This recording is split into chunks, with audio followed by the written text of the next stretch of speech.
हाय। अब फ्रांस के राष्ट्रपति इमैनुअल मैक्रोन कंटिन्यू बात कर रहे हैं कि जिस पर एक तरह से वो फ्रांस के जो फोर्सेस हैं, जो वेस्ट के जो सोल्जर्स हैं, उनको भेज देंगे यूक्रेन में जंग करने के लिए रशिया के खिलाफ। वो बहुत सारी बातें कर रहे हैं। वो कह रहे हैं कि कोई भी रेड लाइंस नहीं हैं, और उन्होंने ये भी स्पष्ट बोल दिया कि यदि रशिया जो है वो कीव में या ओडिशा में जाता है तो फिर वो फ्रांस की फोर्सेस को भेजेंगे यूक्रेन में रशिया से लड़ने के लिए। तो ये कंटिन्यू एक रेटोरिक जो हो रहा है, और फिर ये भी कहते हैं कि यहाँ पुतिन नहीं रुकेंगे, फिर दूसरी कंट्रीज पे भी आएंगे। तो ये सब कंटिन्यू चल रहा है। उस समय चल रहा है जब दूसरे बड़े वेस्टर्न लीडर्स, स्पेसिफिकली अमेरिका के जो बाइडेन हुए, जर्मनी के ओलाफ शॉल्ज हुए, इन लोगों ने स्पष्ट मना कर दिया है कि हम अपने सैनिकों को यूक्रेन में नहीं भेजने वाले हैं, नेटो के सैनिकों को नहीं भेजना चाहते हैं। ये बात स्पष्ट हो चुकी है। तो फिर ये मैक्रोन ऐसा क्यों कर रहे हैं? क्या वो चाहते हैं कि आग भड़के और युद्ध की और वो और फैले? देखिए, मुझे लगता है कि मैक्रोन जो है ना, वो शुद्ध हिंदी में बोलूं, बत्तीबाजी कर रहे हैं। उसके अलावा कुछ नहीं कर रहे हैं। अपनी जो डोमेस्टिक जनता है उसको फीड करने की कोशिश कर रहे हैं, क्योंकि इमैनुअल मैक्रोन को आप देखेंगे तो उनकी रेटिंग लगातार भयानक रूप से गिरती जा रही है, और हो सकता है कि वो अगले बार प्रेसिडेंट ऑफिस को नहीं देख पाए, खुद के लिए उस जगह पर खुद को नहीं बैठा पाए। और उसके कहीं ना कहीं सिग्नल भी मुझे मिले। जो फ्रांस की पार्टी है रैली फ्रांस, उसकी जो लीडर है बहुत राइट विंग लीडर हैं, बहुत सारे भड़काऊ बयान देने वाली महिलाएं हैं, मरीन लापेन। तो मरीन लापेन को पुतिन की फ्रेंड माना जाता था, लेकिन उन्होंने एकदम से अपना बयान बदला है, यू टर्न लिया है, यूक्रेन के सपोर्ट में बोलना शुरू किया है।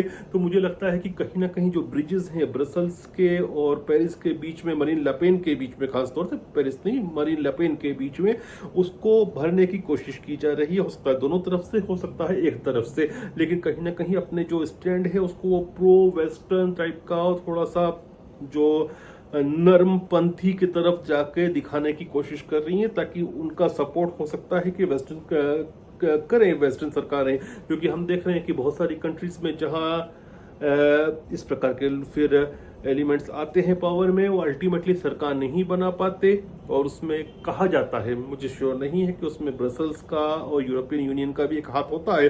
और वैसे भी मरीन लेपेन जो है वो यूरोसेप्टिक है, वो यूरोपियन यूनियन के भी खिलाफ कई बार जाती हैं।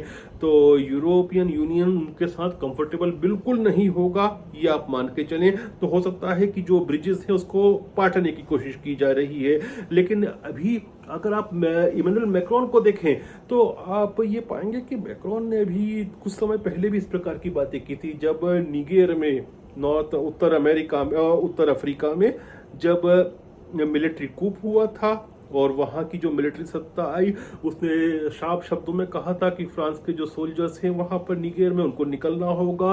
तब भी मैक्रोन ने बोला था कि हम मिलिट्री एक्शन कर सकते हैं। गैबोन में जब हुआ था तब भी इसी प्रकार की बातें की थी, लेकिन कुछ भी नहीं कर पाए थे वो। तो आप सोचिए कि यदि निगर के खिलाफ, यदि गैबोन के खिलाफ फ्रांस नहीं कर पा रहा है, तो क्या पुतिन के खिलाफ और रशिया के खिलाफ कर पाएगा? नहीं कर पाएगा।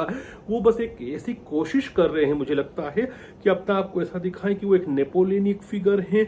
वो वेस्ट के एक ऐसे ब्रेव नेता हैं जो खड़े थे यूक्रेन के लिए, क्योंकि उनको पता है यूक्रेन हार चुका है, लेकिन पश्चिमी मुल्कों ने उनका सहयोग नहीं किया, इसलिए यूक्रेन हारा। ये किस्सा संदेश देना चाहते हैं। और वैसे भी क्या हुआ है, अफ्रीका में बहुत नुकसान हुआ है फ्रांस का रशिया की वजह से, इसलिए भी शायद वो रशिया पे बहुत गुस्सा है। प्लस खार्किव में कुछ समय पहले सो कॉल्ड जो पेशेवर युद्ध लड़ने वाले कहे जाते हैं, जिनको आप क्या कहेंगे, मुझे हिंदी में उसका सही शब्द नहीं आ रहा है, जिसको अंग्रेजी में मर्सनरी कहते हैं, जो पैसा लेके युद्ध लड़ते हैं। इस प्रकार के सो कॉल्ड मर्सनरी के आसपास खार्किव में थे, यूक्रेन में थे, फ्रांस के, और होटल में थे या कहीं पर थे, जहां पर हमला करके रशिया ने उनको मार दिया और एक्सपोज किया उनको। तो ये सब भी चीजें हैं जिसकी वजह से फ्रांस और रशिया के संबंध बहुत खराब है। लेकिन जो ये रेटोरिक कर रहे हैं ना, जो ये बत्तीबाजी कर रहे हैं, तो उसके खराब परिणाम भी हो सकते हैं और युद्ध की आग भड़क सकती है। लेकिन अभी भी मैं ये कह रहा हूं कि फ्रांस कोई एक भी सैनिक नहीं भेजने वाला है, सब बत्तीबाजी चल रही है।